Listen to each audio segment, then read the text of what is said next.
Hey everybody, Gears here with an interim update. So yesterday I thought everything was going great. I had the inside of all those cups right there shot with the Stoner rocket release. The spike itself was coated in wax, a couple layers thick, plus a lot of Stoner release. They were all glued down here to the base, nice and happy. And then I went to mix my silicone. And there was the problem. Usually I use this bucket over here. Instead, I decided to use one of these.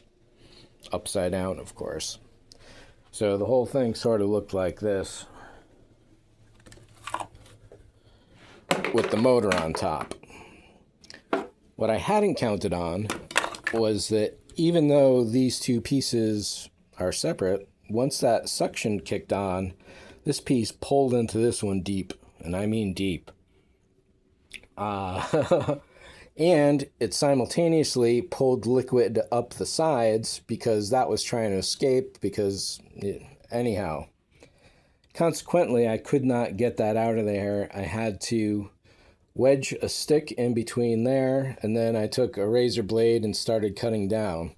So that canister was a loss. I did save the rubber, however.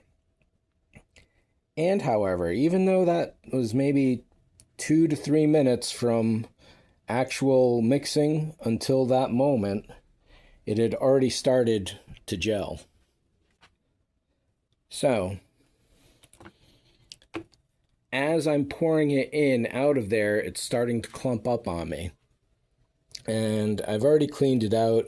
It was a bad mess. It was dry half an hour later. And really, you should have 20 minutes working time, and then it should take 6 hours to start setting like it did. So I can only guess that I must have lost my mind when I did the ratios.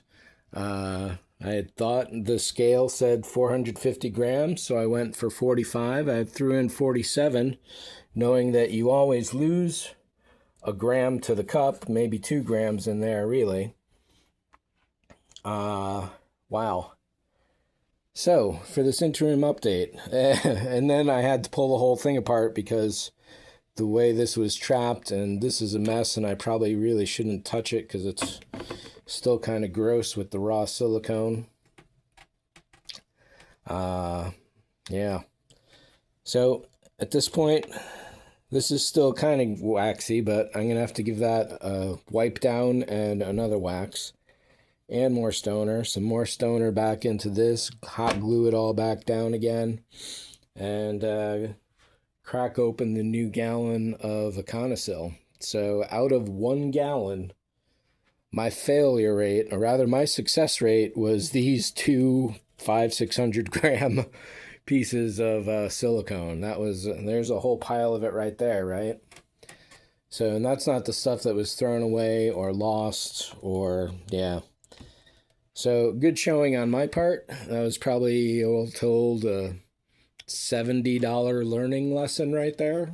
That is not comfortable. I'm not happy with that, but life sucks, right? So, my next plan is that I'm going to mix in this guy as normal, because I'm used to that, I guess. Reattach the motor to the top of this guy down there. This, I will cut out the bottom so the whole thing is open. Put that into this, and then put this into that.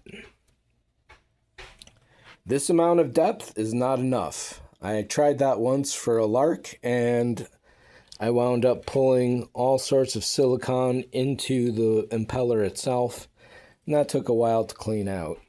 Still works fine, no problems. However, one of those is not enough because it's going to pull all the liquid straight into it.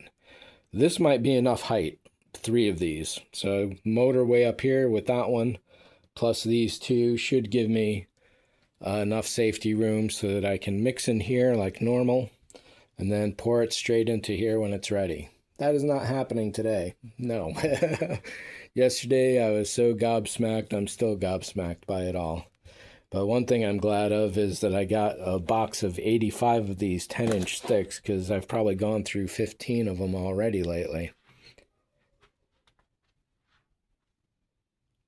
So yeah, that is it for this one. An interim update, and the next video I'll be having a demo of this thing sort of working, and it did sort of work when I was doing this. It lifted the entire volume a certain amount. This is 35 cubic feet per minute, which is not a lot, but it's enough for the home vacuum, and it's certainly worth a shot because it's free. Plus, you know, experimental losses, of course. But the vacuum itself, yeah, this is all things that you have on hand, right? CD stack cases, oil funnel, and a spare motor from an old vacuum cleaner. So that is it for this one. See you in the next one. Thanks for watching.